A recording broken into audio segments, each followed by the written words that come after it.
Շնորհակալ եմ, քանի որ վերջին հարցն է, փորձեմ ամփոփել։ Նախ ընդդիմության հետապնդած նպատակների մասով,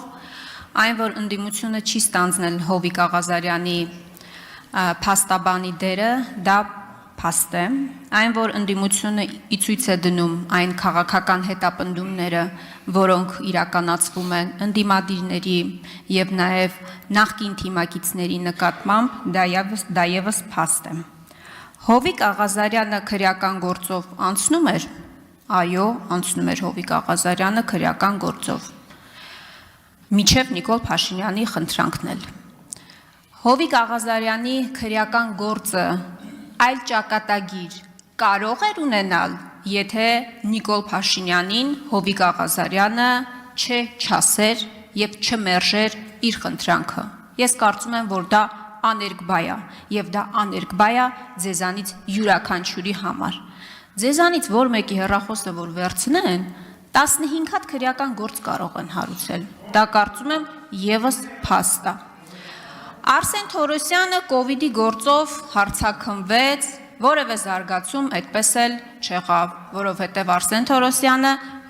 լոյալ է Նիկոլ Փաշինյանին եւ օրը 30 հարցազրույց է տալիս արդարացնելու համար Նիկոլ Փաշինյանի դիրքորոշումները։ Անիֆի գործով լռեք, Անիֆի գործով որևէ զարգացում այդպես էլ տեղի չի ունենում, որովհետև Նիկոլ Փաշինյանը այս պահի դրությամբ գործող անձանց մասով նպատակահարմար չի համարում, որ տեղի ունենան իրավական պրոցեսներ։ Պարոն Աղազարյան, ուժային այն տղեկը, որոնք ասում եք ձեզ ճնշել էին, բոլորին Նիկոլ Փաշինյանը SMS-ներ էր գրել, խնդրելով հրաժարվել պաշտոններից։ Իդեպ նաև ԲԴԽ նախագահին էր խնդրել, այդ նույն SMS-ից էր գրել, որի իրավունքը չուներ, որ դա սահմանադրական անկախ մարմին է ԲԴԽ-ն։ Հրաժարվեիք էլի այդ մանդատից։ Ինչի՞ չեք հրաժարվել, եթե փորձեմ հարց ձևակերպել։ Շնորհակալ եմ։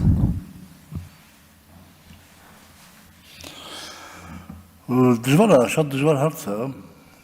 որովհետև հասեք այս ժամանակվա իմ պատասխանը հետևյալն էր, մասնավորապես, որ փաստորեն այդ ժամանակ արդեն այդ մանր եղջավորանացուների հետ կապված գործը ընթացքի մեջ էր եւ պարոն Քարամյանի հետ կապված գործն էլ արդեն մենք որ դիմել էինք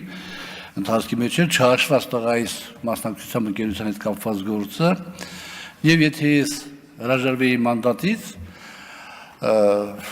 եւ ենթադրենք թե օրինական ճանապարհներով այդ իրավական process-ները գնային եւ ամեն ինչ բարեհաջող ավարտվեր իմ համար։ Դա իմ շրջապատի կողմից կնկալվել, որ ես գնացել եմ գործարքի, ես իրականում կաշառք վերցրել եմ կամ բան եմ արել, գլխով սենց եմ արել, այո, եւ այդ դարձվել իմ վրա։ Ես 65 տարեկան մարդ եմ եւ չեմ պատրաստվում իմ ապրած կյանքը վերարժևորել եւ իմ հարազատների, իմ ընկերների շրջապատում կասկածի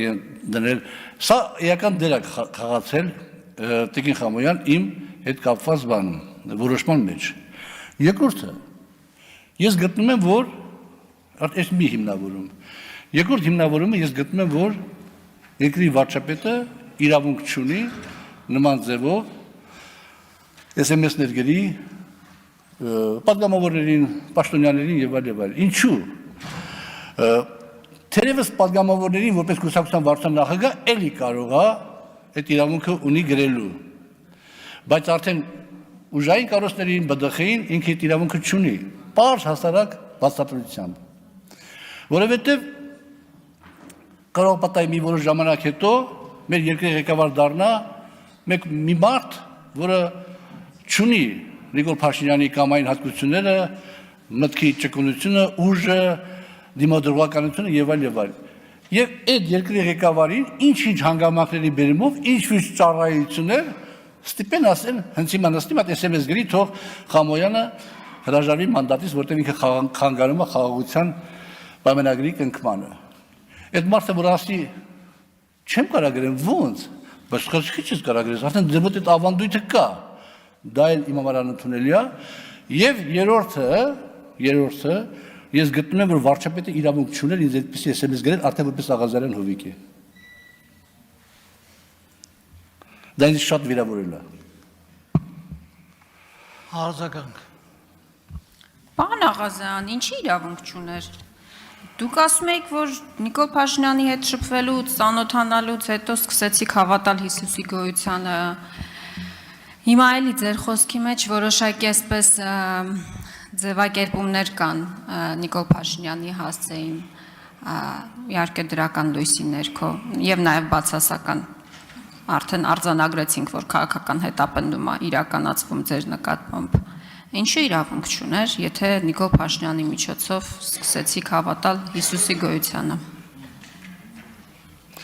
Ես ասել եմ, որ երբ որ ծանոթացել եմ Նիկոլ Փաշինյանին, ծանոթանալով իր որոշ որակների, մտածել եմ, որ կարող է պատահի Հիսուս Քրիստոսը գոյություն է ունեցել։ Ես չեմ ասել հավատացել եմ գոյությանը։ Կարակ նայեք տեսագրությունը եւ տեսնեք։ Ես ասել եմ, որ հավատացել եմ, որ Հիսուս Քրիստոսը կարող է պատահի գոյություն է ունեցել։ Ես Նիկոլ Փաշինյանի մասին շատ բարձր կարծիքի եմ եղել այդ ամբողջ ժամանակահատվածում եւ այսօր էլ ասեք առանձնապես շատ բացասական կարծիքի չեմ։ Ես գտնում եմ, որ ինքը իրան սպառել է, երկիրը ղեկավարել է դժվարագույն ժամանակահատվածներում կարևորագույն դժվարագույն որոշումներ կայացնել եւ սպառել է իրան քաղաքականապես, բարոյապես, ֆիզիկապես, հոգեպես։ Հետեւաբար իմ համեստ անձը անելու է ամեն ինչ, որպեսզի